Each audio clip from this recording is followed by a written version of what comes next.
अस्सलामु अलैकुम वरहमतुल्लाहि वबरकातुहू। शहनशीन पर तशरीफ़ फरमा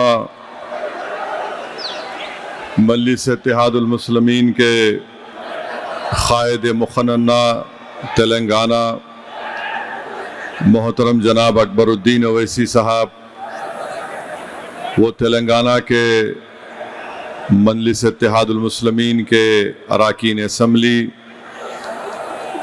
तेलंगाना के अरकान क़ानून साज कौंसल, मजलिस इत्तेहादुल मुस्लिमीन के साबिक़ा रुकन असम्बली मोहतरम जनाब मुमताज़ अहमद ख़ान साहब, मजलिस इत्तेहादुल मुस्लिमीन के तमाम सदर व मोतमदीन अरकान, मुहिबान मजलिस इत्तेहादुल मुस्लिमीन, महाराष्ट्र से तशरीफ़ लाए मजलिस इत्तेहादुल मुस्लिमीन महाराष्ट्र के सदर मोहतरम इम्तियाज़ जलील साहब, नायब सदर यूसुफ पुंजानी साहब, धुलिया के सदर इरशाद साहब, नांदेड़ के फिरोज़ लाला सैयद मोइन और वहाँ के तमाम शहर के सदर व अरकान बल्दिया, मुंबई के बल्दिया के लीडर जनाब उबाले साहब, मजलिस इत्तेहादुल मुस्लिमीन के जनाब अतीक साहब, मुमरा के लीडर जनाब सैफ पठान साहब और मुमरा के तमाम अरकान बल्दिया, औरंगाबाद के अरकान बल्दिया, धुलिया के अरकान बल्दिया, नागपुर के मजलिस इत्तेहादुल मुस्लिमीन के अरकान बल्दिया और महाराष्ट्र से आए हुए तमाम मोअज़्ज़िज़ अरकान बल्दिया व सदर मोतमदीन, बिहार से तशरीफ़ लाए हमारे भाई जनाब IP गुप्ता साहब, मैं उनका खैर मुक़द्दम करता हूँ, वेलकम करता हूँ कि उन्होंने अपना कीमती वक्त निकाल कर आज के इस फंक्शन में आपने शिरकत की। महाराष्ट्र से बिहार से तशरीफ़ लाए मजलिस इत्तेहादुल मुस्लिमीन के 5 अरकान असम्बली जनाब अख्तरुल ईमान साहब जो बिहार के सदर हैं, मेरे भाई जनाब तौसीफ़ आलम साहब, सरवर आलम साहब, मुर्शिद आलम साहब और मेरे नौजवान भाई जो कोचा दामन के MLA हैं आदिल हसन साहब, मेरे अजीज़ दोस्तों और बुज़ुर्गों, आप तमाम का शुक्रिया कि आप इतनी देर से यहाँ पर तशरीफ़ फरमा हैं, बैठे हैं। मैं आप तमाम लोगों का शुक्रिया अदा करता हूँ कि मजलिस इत्तेहादुल मुस्लिमीन के अहिया के 68 साल मुकम्मल हो चुके हैं। आपने तमाम मजलिस के क़ायदीन की बसीरत अफरोज़ खिताबात को सुना। हमारे वारिस पठान साहब भी हैं, साबिक़ा रुकन असम्बली शोएब जामाई साहब दिल्ली के सदर, जमील खां साहब जो राजस्थान के मजलिस के सदर हैं। 68 साल का एक लंबा सफ़र मजलिस इत्तेहादुल मुस्लिमीन ने तय किया और ये आसान सफ़र नहीं था और ना आइंदा आसान सफ़र रहेगा, मगर हमको एक हौसला मिलता है हमारे बुज़ुर्गों की कुर्बानियों को देखकर, जिन्होंने अपना सब कुछ लुटाकर मजलिस इत्तेहादुल मुस्लिमीन को इस मुकाम पर पहुंचाया। आज मजलिस के कई बड़े बड़े क़ायदीन इस दुनिया में नहीं है, मगर उन्होंने शॉर्ट टर्म गेन के लिए, वक्तिया तौर के लिए, फ़ायदे के लिए काम नहीं किया। उन्होंने एक लॉन्ग टर्म गेन के लिए, खलील मुद्दत फ़ायदे के लिए मजलिस के लिए कुर्बानियाँ दी, ताकि ना सिर्फ एक नस्ल बल्कि कई नस्लों को उससे फ़ायदा मिले। ये एक विजनरी लीडरशिप हमारे बुज़ुर्गों की रही।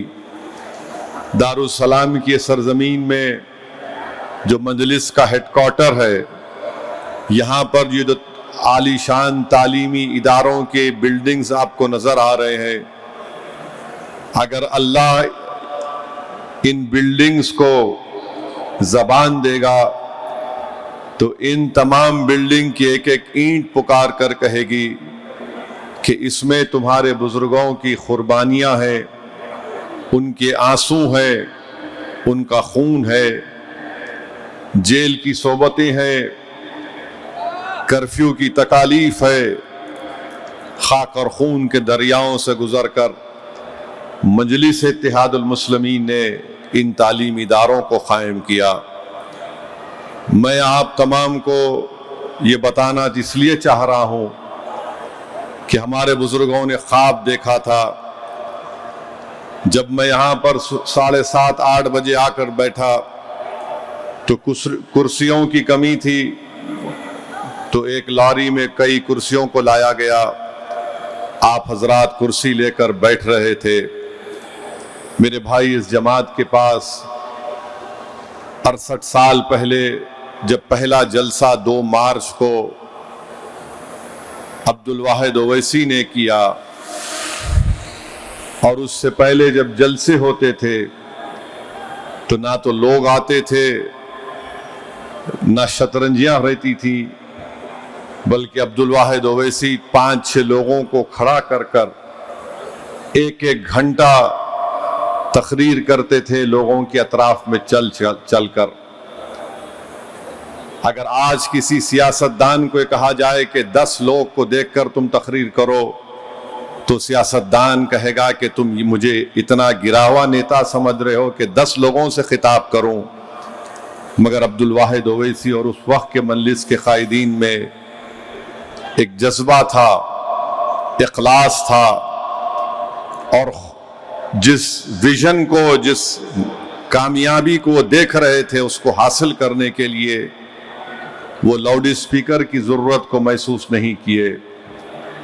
वो कुर्सियों को नहीं देखते थे अपने सामने, ना उन कुर्सियों पर बैठे हुए हजारों के मजमों को देखते थे, बल्कि उनका मकसद एक ही था कि इस मजलूम कमज़ोर मुसलमानों का घर हम संविधान के दायरे में रहकर उठाएंगे तो यकीनन हम अपने ख्वाबों को पूरा कर सकेंगे। 11 महीने अब्दुल वाहिद ओवैसी को जेल की सोबतें बर्दाश्त करना पड़ा। और सही कहा यहाँ पर अकबरुद्दीन ओवैसी ने कि 1960 में पहला बल्दिया का इलेक्शन मजलिस ने लड़ा।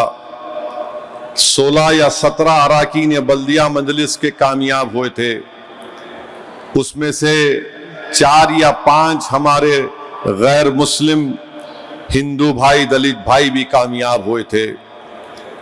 फिर उसके बाद से मजलिस का सफर चलता रहा और आज अल्हम्दुलिल्लाह हम इस मुकाम पर पहुंचे हैं कि ना सिर्फ तेलंगाना बल्कि बिहार, महाराष्ट्र, उत्तर प्रदेश, कर्नाटका, झारखंड, दिल्ली, यहाँ पर मजलिस इत्तेहादुल मुस्लिमीन का पैगाम पहुँच चुका है। तो मेरे अजीज़ दोस्तों और बुजुर्गों, मैं ज़्यादा वक्त आप तमाम का नहीं लेना चाहता। मैं शुक्रगुजार हूँ तेलंगाना की आवाम का कि उन्होंने हालिया बल्दिया के इलेक्शन में 70 से ज़्यादा हमारे अराकीन बल्दिया को कामयाब किया। मैं शुक्रगुजार हूँ मजलिस के तमाम सदर मुतमदीन का, अराकीन का, MLAs का, कि इन तमाम ने बड़ी मेहनतें की, जुस्तजू की। मैं शुक्रगुजार हूँ मजलिस के तमाम अराकीन असम्बली का जो महाराष्ट्र के इलेक्शन में हम तमाम ने मिलकर मेहनत की, उसका नतीजा हमारे सामने है। मैं इन 9 मुंतखब शुदा अराकीन बल्दिया से ये कहना चाहूँगा कि अब आपका असल काम शुरू होता है।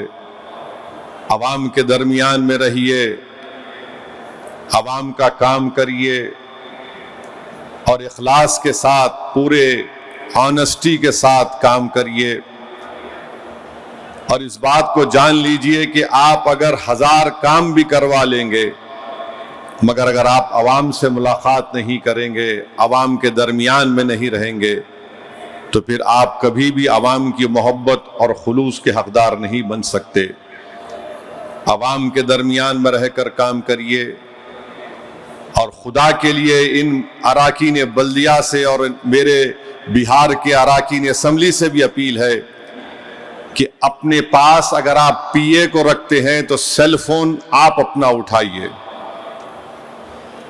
सबसे ज्यादा शिकायत आवाम को रहती कि हमारे मुंतखब शुदा नुमाइंदों से हमारी बात नहीं होती, उनके पीए से बात होती हमारी।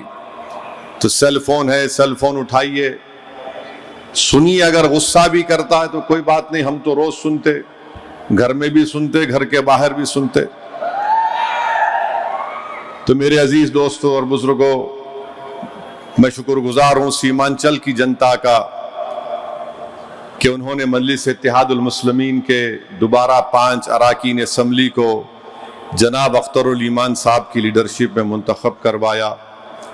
मुझे यकीन है कि इंशाअल्लाह ताला हमारे 5 विधायक ना सिर्फ अपनी अपनी विधानसभा में तरक्याती काम को करवाएंगे बल्कि सीमांचल की नाइंसाफ़ी का खात्मा करेंगे और बिहार में गरीब और मजलूमों की एक लीडरशिप को पैदा भी करेंगे।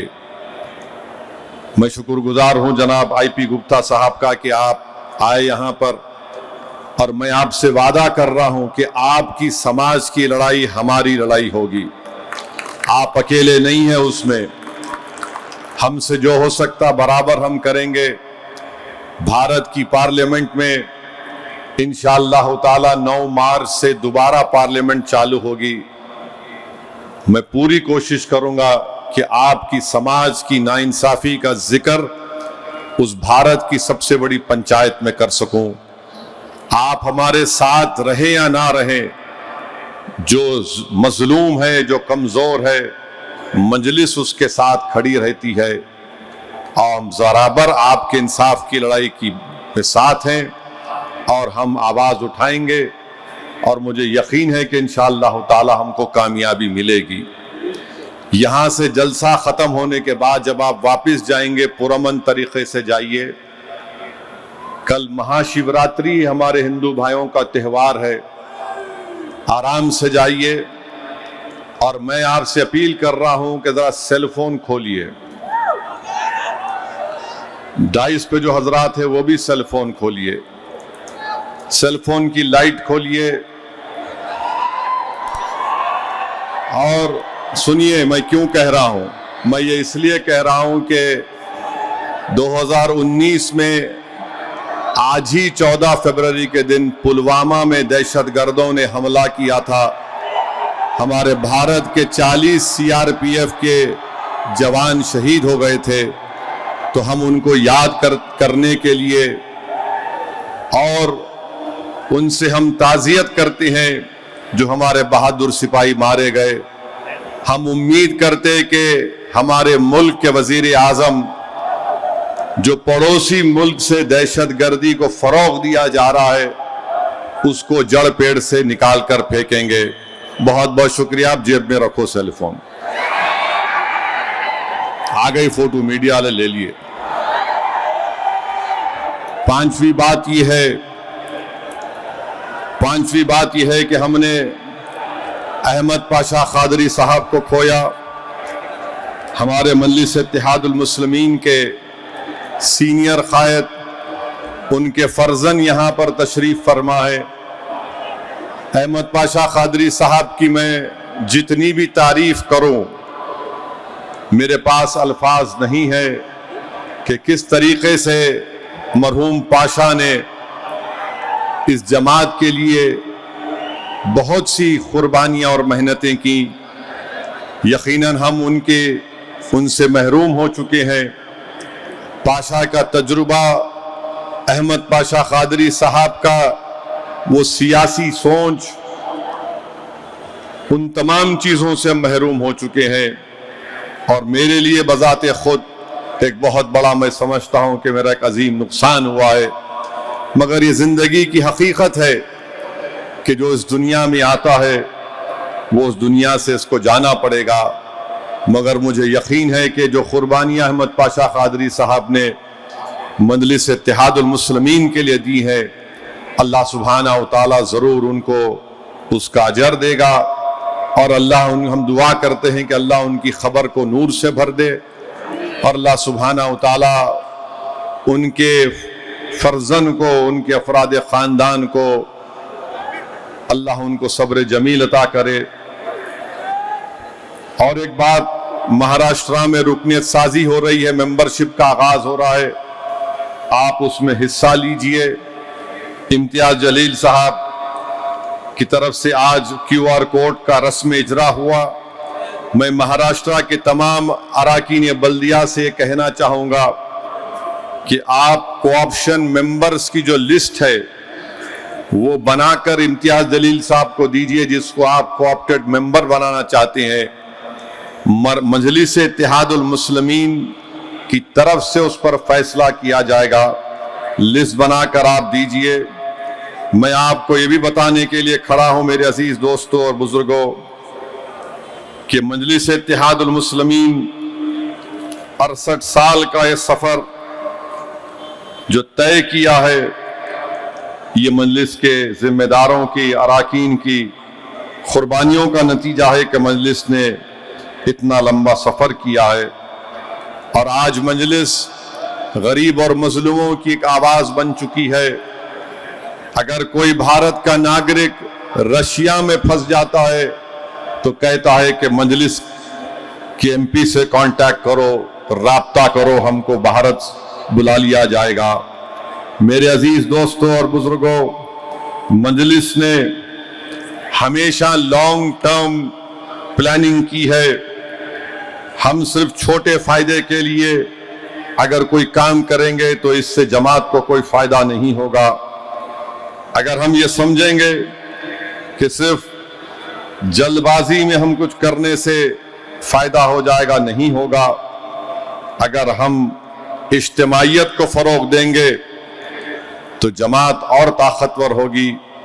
मजलिस इनफरादियत को कभी पसंद नहीं करती और जो मजलिस के जिम्मेदार हैं उनकी खास काबिलियत ये होनी चाहिए कि सबको साथ लेकर चलें, सबको साथ लेकर चलें, मशवरा करें।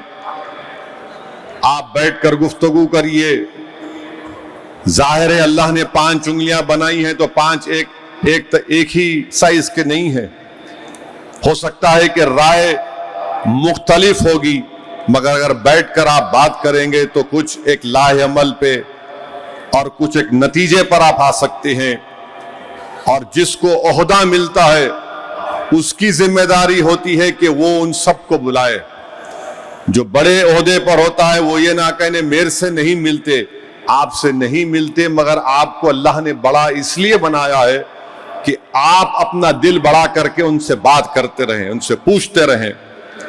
ये मजलिस ने किया और मजलिस ये जानती है कि हमारे वतन अजीज में जो फिरका परस्त ताकतें हैं उनकी नजर में दुश्मन वो है जो अपने हक के लिए उठता है, तो फिरका परस्तों के लिए वो उनके लिए दुश्मन बन जाता है। जो दलित बाबा साहेब अम्बेडकर के संविधान को अपने सीने से लगाता है उसको फिरका परस्त ताकतें अपना दुश्मन समझती हैं। जो आदिवासी ये कहता है कि जमीन से जुड़े हुए हम हैं, हमको मत बर्बाद करो, फिरका परस्त ताकतें उसको दुश्मन समझती है। जो गरीब अपने हक के लिए अपनी गुर्बत के खात्मे का मुतालबा करता है, फिरका परस्त ताकतें उसको दुश्मन समझती हैं। जो नौजवान बेरोजगार है, जो हुकूमत उसको उसका मुकद्दर बनाना चाहती है, वो बेरोजगार नौजवान जब रोजगार के लिए पुकारता है, एहतजाज करता है तो दुश्मन है। जो किसान अपनी फसल की कीमत मांगता है, उसमें इनकम का इजाफा का मुतालबा करता है, तो फिरका परस्त ताकतों के लिए दुश्मन बन जाता है। जो सियासी कायदीन भारत की सरजमीन से चीन को हटाने की बात करते हैं, जो कब्जा कर कर बैठा है, वो दुश्मन कहलाता है। हमारे सर की टोपी, चेहरे की दाढ़ी फिरका परस्त ताकतों को दुश्मनी नजर आती है। हमारी बेटियों और बहनों के सर पर हिजाब फिरका परस्त ताकतों को ये दुश्मन नजर आती हैं। इस मुल्क की सबसे बड़ी खूबसूरती मुख्तलिफ मज़ाहिब के इबादत गाहें हैं। फ़िरका परस्त ताकतें ये इसको पसंद नहीं करती हैं। तो नौजवानों, आप दोस्त और दुश्मन के फ़र्क को मैं आपके सामने बयान कर चुका हूं। अब ये आपकी हमारी जिम्मेदारी है कि जो लोग फ़िरका परस्त ताकतें इन तमाम चीज़ों को दुश्मन समझते हैं, यही सच्चे भारत के वफादार हैं।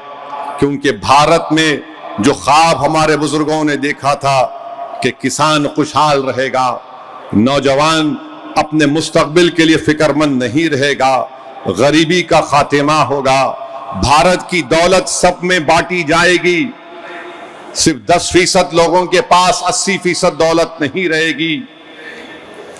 हमारे बुजुर्गों ने ख्वाब देखा था कि हर एक की इबादतगाह आबाद रहेगी। हमारे बुजुर्गों ने ख्वाब देखा था कि अगर मंदिर में घंटे बजेंगे और ईसाइयों के गिरजाघरों में अगर वहां पर भी घंटे बजेंगे तो मस्जिदों से हय्या अल सलाह और हय्या अल फलाह की भी आवाजें आनी चाहिए। इस ऐसे भारत का ख्वाब हमारे बुजुर्गों ने देखा था। मगर आज हम देख रहे हैं कि एक आइडियोलॉजी का पूरे भारत पर मुसल्लत करना चाहती हैं, जो भारत के इंक्लूसिविज्म, प्लूरलिज्म और डाइवर्सिटी के खिलाफ है।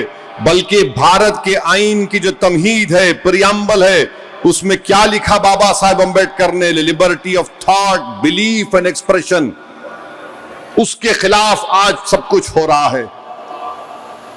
दफा 25 के तहत हमको आजादी दी गई, मजहबी आजादी। इस देश का कोई मजहब नहीं है। आप अल्लाह को मानो, भगवान को मानो, किसको मानते मानो, जो नहीं मानते उसका भी देश है। मगर फिरका परस्त ताकतें आरएसएस कह रही हैं कि नहीं, एक ही आइडियोलॉजी को मानना पड़ेगा। तुम अगर ये नहीं पढ़ोगे तो तुम देशभक्त नहीं हो। हम आरएसएस बीजेपी से कहना चाहते हैं, ये हैदराबाद है। मक्का मस्जिद में मौलवी अलाउद्दीन एक इमाम थे, जिन्होंने जुमे के दिन खुतबा देकर पूरे नमाजियों को लेकर सुल्तान बाजार के जो मौजूदा वुमेन्स डिग्री कॉलेज उस वक्त अंग्रेजों की रेजिडेंसी थी, वहां पर एहतजाज हुआ। क्यों एहतजाज हुआ? कि औरंगाबाद में एक मुस्लिम मुजाहिदीन को गिरफ्तार कर लिया गया था, गोलियां चली, मौलवी अलाउद्दीन गिरफ्तार हुए। काला पानी का पहला मुजरिम हैदराबाद का इमाम था, मक्का मस्जिद का। तुर्रेबाज खान की लाश उस सुल्तान बाजार के पास 5 दिन तक लटकती रही। आज आरएसएस बीजेपी वाले हमको आकर वफादारी का सर्टिफिकेट देने की बात मत करो। तुम बताओ, तुम्हारे कितने अंग्रेजों में की लड़ाई में मारे गए? एक भी नहीं मरा उनका, एक भी नहीं मरा उनका। एक है तो नाम बताओ, नाम नहीं बता सकते तो बोलते नहीं ये भी हमारा, वो भी हमारा। ये हमारी दास्तान है, हकायक है। आज आप आकर हमको बोल रहे हैं कि तुम ये नहीं पढ़ते। अरे बाबू, क्या पढ़ना नहीं पढ़ना हमको मालूम। इस देश की आजादी में अगर मुसलमानों ने हिस्सा लिया, अगर तुम ये कहोगे कि ये पढ़ोगे तो देशभक्त हो, तो बताओ तुम यूसुफ मेहर अली, जहां से हमारे मुंबई के कॉरपोरेटर आते हैं, जिसने गांधी से कहा था कि क्विट इंडिया का नारा यूसुफ मेहर अली ने दिया था, तो उसको क्या बोलोगे? नेताजी सुभाष चंद्र बोस जर्मनी में सबमरीन में बैठकर जापान को आए, तो नेताजी सुभाष चंद्र बोस के साथ कोई आरएसएस का आदमी था या हैदराबाद का मुसलमान था? बताओ। ये जो तिरंगा है, तिरंगा किस मुस्लिम खातून ने बनाया? हैदराबाद की मुस्लिम खातून ने बनाया। तुम बनाए थे। तुमने तो ऑर्गेनाइजर मैगजीन में लिखा कि भारत के इस तिरंगे में 3 रंग मनहूस होते हैं। बताओ ये सच है या झूठ है? बताओ। बाबा साहेब के संविधान को, आईन को तुमने कहा कि हम नहीं मानते, मनुस्मृति को मानते, झूठ है या सच है? बताओ। आज तुम आकर हमको देशभक्ति बता रहे हो। अरे तुम्हारी जबान से चीन का नाम नहीं निकलता, तुम्हारी जबान से चीन का नाम नहीं निकलता और तुम हमको बोल रहे हो। हमारी तारीख रोशन है और इंशाअल्लाह ताला आपके जुल्म और नफरत के बावजूद भी हमारा मुस्तकबिल भी रोशन रहेगा इंशाअल्लाह ताला। हम हमारे बुजुर्गों की कुर्बानी को रायगा जाने नहीं देंगे। वो आज इस दुनिया में नहीं है, मगर उनकी जिंदगी हमारे लिए एक मशाले राह है और रहेगी। भारत में मुसलमानों को एक सियासी ताकत बनना पड़ेगा, तभी भारत मजबूत होगा। अगर विकसित भारत की बात भारत के वजीर आजम करते हैं तो 14% मुसलमान से इंसाफ होना चाहिए, समाजी, इक्तिसादी, माशी, तालीमी और सियासी, तभी जाकर भारत ताकतवर होगा। अगर आप नफरत के मजाहरे करेंगे तो 14% के बगैर भारत कैसे बनेगा ताकतवर मुल्क, सुपर पावर। तुम किसी को मारकर वीडियो बनाकर अपनी बहादुरी नहीं दिखा रहे हो, तुम बुजदिली दिखा रहे हो। तुम्हारी ये बुजदिली भारत को कमजोर कर रही है और भारत को बदनाम कर रही है। एक आसाम का मुख्यमंत्री वीडियो बनाता है, गोली चलाता है, मुसलमान बैठा हुआ है, क्लीन शॉट, नो मर्सी। एक मुख्यमंत्री इस तरह का वीडियो बनाएगा? आज भारत के वजीर आजम आसाम को गए, एक लफ्ज नहीं बोलते, भूल गए सबका साथ, सबका विकास, सबका विश्वास को। मेरे अजीज दोस्तों और बुजुर्गों, हमको और आपको मिलकर इस मुल्क को मजबूत बनाना है। अभी इम्तियाज जलील साहब मेरे को बोल रहे थे कि महाराष्ट्र के चीफ मिनिस्टर ने टीपू सुल्तान पे कुछ कह दिया। हम महाराष्ट्र के चीफ मिनिस्टर को बोल रहे हैं कि शायद वो ज्यादा पढ़ते नहीं होंगे, वो व्हाट्सएप यूनिवर्सिटी के पीएचडी उनके पास होगी। भारत का जब पहला संविधान बनाया गया था, उस संविधान को बाबा साहेब अंबेडकर ने बनाया। जितने संविधान सभा में लोग थे, नेहरू की साइन, सरदार पटेल की साइन, बाबा साहेब अंबेडकर की साइन, जितने उसमें थे सबने साइन किया। पार्लियामेंट की लाइब्रेरी में आज भी वो पहली संविधान की किताब है। मैं इम्तियाज जलील को जब एमपी थे पार्लियामेंट की लाइब्रेरी में ले जाकर दिखाया था, इधर आओ देखो। और उस पहली संविधान की किताब में इस मुल्क की तारीख में जो नुमाया शख्सियतें थी उनकी तस्वीर हैं। राम, सीता, लक्ष्मण की है, गुरु नानक की है, मुगल बादशाह अकबर की है, झांसी की रानी की है, गुरु नानक की है और टीपू सुल्तान की भी फोटो उसमें है। तो फडणवीस साहब वो पढ़ लो आप। जब सरदार पटेल साइन कर रहे तो आप बड़े हैं या पटेल बड़े हैं, हमको बता दो आप। अंबेडकर साइन कर रहे हैं, आप बड़े हैं या बाबा साहेब अंबेडकर बड़े हैं? अच्छा, दूसरी बात, जब 1799 में टीपू सुल्तान की शहादत हुई, अंग्रेजों से लड़कर टीपू की शहादत हुई, जेल में बैठकर टीपू तुम्हारे वीर की तरह 6 लव लेटर नहीं लिखा अंग्रेजों को मैं माफ कर दो, तुम जो बोले मैं करता हूं। टीपू तलवार लेकर अपने मुल्क को अंग्रेजों से आजाद कराने के लिए शहीद हो गया। और अंग्रेजों को टीपू से इतना डर था कि 1.5 घंटे तक टीपू की लाश पड़ी रही।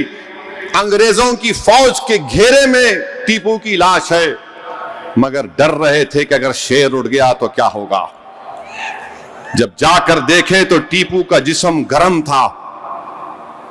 क्या यह बात सच नहीं है देवेंद्र फडणवीस साहब कि टीपू की लाश के पास से, उसके पास से अंगूठी निकली सोने की, उस पे क्या लिखा हुआ था? राम।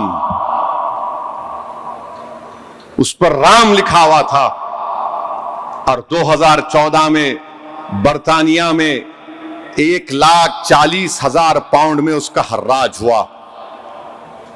क्या यह बात झूठ है कि एपीजे अब्दुल कलाम ने अपनी किताब विंग्स ऑफ फायर में लिखा कि भारत मौजूदा जो मिसाइल टेक्नोलॉजी, रॉकेट टेक्नोलॉजी को आज कर रहा है, वो टीपू के ख्वाबों को हम पूरा कर रहे हैं।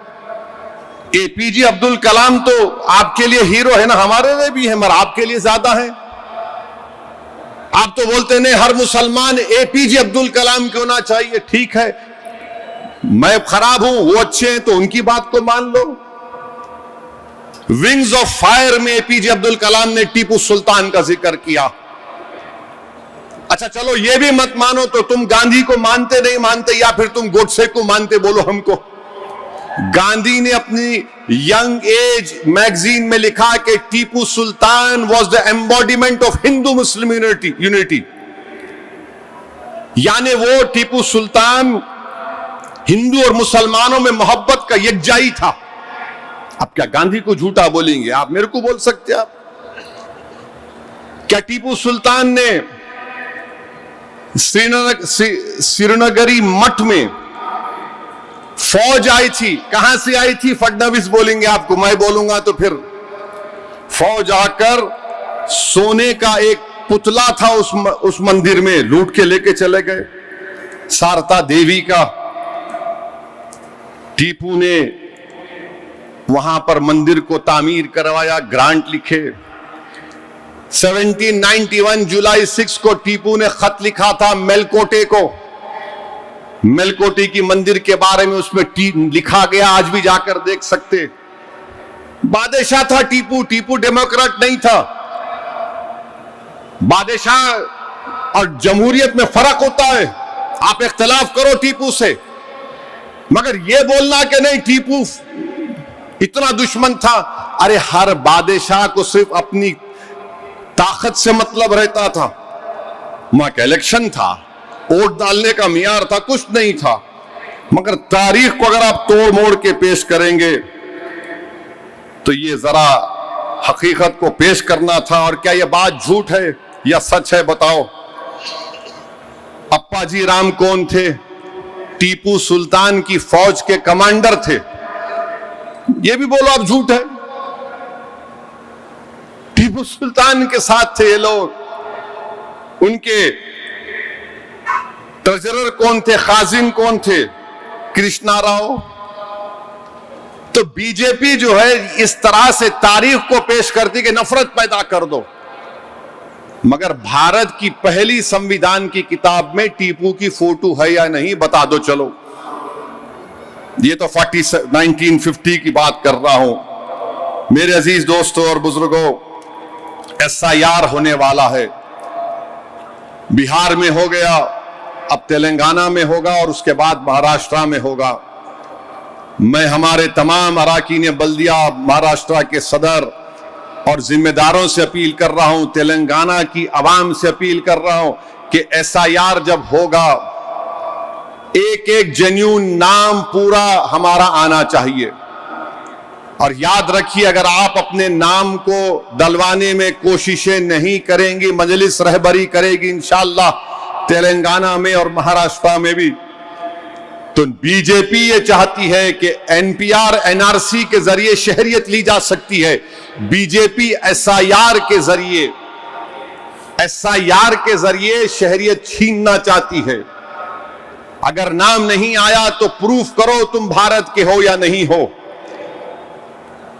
महाराष्ट्र के मुंबई का केस है सुप्रीम कोर्ट का केस है, कहता है कि इलेक्शन कमीशन को यह अख्तियार नहीं है कि आप किसी की सिटीजनशिप या शहरियत को साबित करें। मगर बीजेपी SIR ECI से कराकर ये कोशिश करना चाहती है। तो हमको पूरी मुस्तैदी के साथ और इत्तेहाद के साथ हमको अपने नामों का इंदराज करवाना है। तो SIR पर तवज्जो लीजिए। और मेरी आपसे गुजारिश है कि हमको मेहनत और जुस्तजू करना है। और तेलंगाना में मैं आज एक वीडियो देखा, मेदारम जातरा में एक करनूल का मुसलमान है जो खोए का बन बेच रहा है। उसको वहां पर ये पहुंच गए, ये संघ परिवार के लोग, और बोल रहे नहीं तू खोए का बन बेच रहा है मगर तू फूड जिहाद कर रहा है। कौन है भाई ये लोग? तेलंगाना में मेडारम जातरा में वो तो सब लोग आते उसमें। और इन्हों कौन होते कानून को अपने हाथ में लेने? ये कौन है यूट्यूबर जो एक मुसलमान को बदनाम करना चाहते हैं?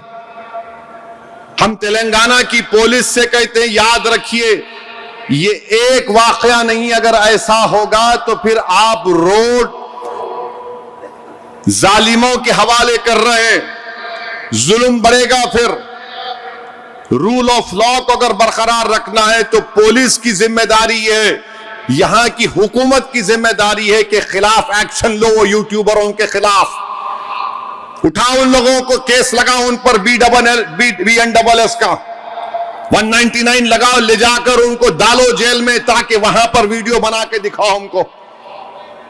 इन जालिमों को अगर आप छूट देंगे, एक गरीब बेचारा जो बन बेचकर अपना पेट पालता है, तुम उसके खिलाफ वीडियो बनाते, जालिमों, बेशर्मों, बुज़दिलों, तुम भारत को क्या बनाना चाहते हो?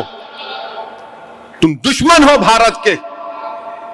तुम मुसलमानों से दुश्मनी नहीं कर रहे, भारत से दुश्मनी कर रहे हो। तुम गरीब को खत्म नहीं, बर्बाद करना चाहते हो। वो बेचारा बन खोआ बेच रहा है, उसमें फूड जिहाद।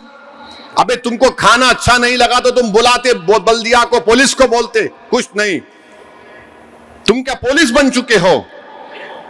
मैं इसका कंडेम करता हूं और मुतालिबा करता हूं यहां की हुकूमत से, यहां की पुलिस के आला अहदेदारों से, कि उस मेडारम जातरा में जो हुआ, उन यूट्यूबरों के खिलाफ एक्शन लेना चाहिए। क्या तमाशा हो रहा है? जिसके जो दिल में चढ़ाई कर लेंगे, कमजोर दिखेगा तो उसको बदनाम कर देंगे, तो फिर कानून तो एक मजाक बन जाएगा। मेरे अजीज दोस्तों और बुजुर्गों, मैं बिहार की आवाम का भी शुक्रगुजार हूं कि उन्होंने मजलिस के अराकीन असम्बली को कामयाब किया। हम तो दोस्ती का हाथ बढ़ाए थे कि हमको सिर्फ 6 सीट दे दो, मगर उन्होंने समझा कि हमारी कमजोरी की निशानी है। अख्तरुल ईमान साहब ने लिखकर भी दिया था, नहीं कबूल किए, ठीक है, मगर एक बात याद रख लो आप, इलेक्शन तो हम लड़ेंगे इंशाअल्लाह, चाहे कुछ भी हो जाओ। जीत हार तो अल्लाह के हाथ में है। कम से कम मैं खबर में जाने से पहले ये तिश्नगी लेकर नहीं जाऊंगा, अरे मैं लड़ा क्यों नहीं, मैं लड़ूंगा इंशाअल्लाह ताला। जमहूरियत के दायरे में रहकर हम लड़ेंगे, तुम्हारी नींद को हराम करेंगे, क्योंकि तुमने बर्बाद कर दिया, तुमने हमारे ख्वाबों को चुकनाचूर कर दिया, तुमने हमसे इंसाफ नहीं किया, तुमने हमको मार्जिनलाइज करके रख दिया। अब वो जमाना खत्म हो गया मार्जिनलाइजेशन का। अब लड़ाई होगी हिस्सेदारी की, अब लड़ाई होगी लीडरशिप की, अब लड़ाई होगी नेता बनाने की, अब लड़ाई होगी मजलूमों से इंसाफ की। और उसी वक्त होगा जब हम चुनाव लड़ेंगे। मुझे कई यूपी के लोग बोलते, अरे साहब कितने लड़ रहे यूपी में? मैं बोला आपको क्यों फिक्र? बोले नहीं, कम लड़ो। मैं बोला कम और बढ़ के का सवाल नहीं है, हम लड़ेंगे तो जीतेंगे ना। मिला आप लड़के क्या बीजेपी को रोक पाए? 17 हार गए, 19 हार गए, 22 हार गए, आप मेरे को बोल रहे कम लड़ो। हम जब लड़ते तो ना सामने दुश्मन की ताकत को देखते, ना हम कम ताकत से लड़ते। जो ताकत अल्लाह हमको दिया हम उसको पूरा इस्तेमाल करके लड़ते। और हमारी लड़ाई में और दूसरों की लड़ाई में फर्क यह है कि हम अपना घर जलाकर लड़ते, हम अपना घर जलाकर लड़ते। हमारे बुजुर्गों ने अपनी कश्तियों को जला दिया था, अल्लाह की जात पर तवक्कल किया, अल्लाह ने कामयाबी से हमकिनार कर दिया। ये लड़ाई मान सम्मान की लड़ाई है, ये लड़ाई हिस्सेदारी की लड़ाई है। अब रुकना नहीं है, हमको आगे बढ़ना है। उत्तर प्रदेश में भी जाएंगे इंशाअल्लाह ताला। बात करें आदिल साहब को मैं भिजाया था बंगाल के बारे में, उनसे भी बात करेंगे। मगर हमको लीडरशिप चाहिए। तुम बैठकर हमारे मुकद्दर के फैसले नहीं कर सकते, क्योंकि तुम पिछले 70 साल से सिर्फ अपने लिए फैसले कर रहे हो, गरीब मजलूम अवाम के लिए नहीं कर रहे हो। अगर तुम करते तो ये हाल नहीं होता मजलूमों का। तो बहरहाल मेरे अजीज दोस्तों और बुजुर्गों, आप तमाम यहां पर आए, आपका बेहद शुक्रिया। और इंशाअल्लाह ताला हम आगे बढ़ेंगे। रुकने वाले हम है ही नहीं, हमको आगे बढ़ना है, अपनी लड़ाई जारी रखना है, अपने हिस्से में जो आना है वो आकर रहेगा। मैं मुबारकबाद देता हूँ तमाम नौ मुंतखब शुदा महाराष्ट्र से जो रुकने बल्दिया कामयाब हुए हैं। मैं मुबारकबाद देता हूँ तेलंगाना के मजलिस इत्तेहादुल मुस्लिमीन के अराकीन बल्दिया को जो कामयाब हुए हैं, और जो हमारे महाराष्ट्र से जो लोग, बिहार से लोग आए, मैं आपसे अपील करूंगा कि जरूर नुमाइश को जाइए, बिरयानी खाइए, मजे की है बिरयानी। नुमाइश में अच्छी बिरयानी है, आप समझे ना। हैदराबाद में बहुत से चीजें हैं प्यारे देखने के लिए, तुमको खाली 3 नजर आए। खैर कोई बात नहीं, मेरी आप तमाम से गुजारिश है कि आप मजलिस को मजबूत करिए। आप आए, बहुत बहुत शुक्रिया। वाखिर दावान अल्हम्दुलिल्लाहि रब्बिल आलमीन।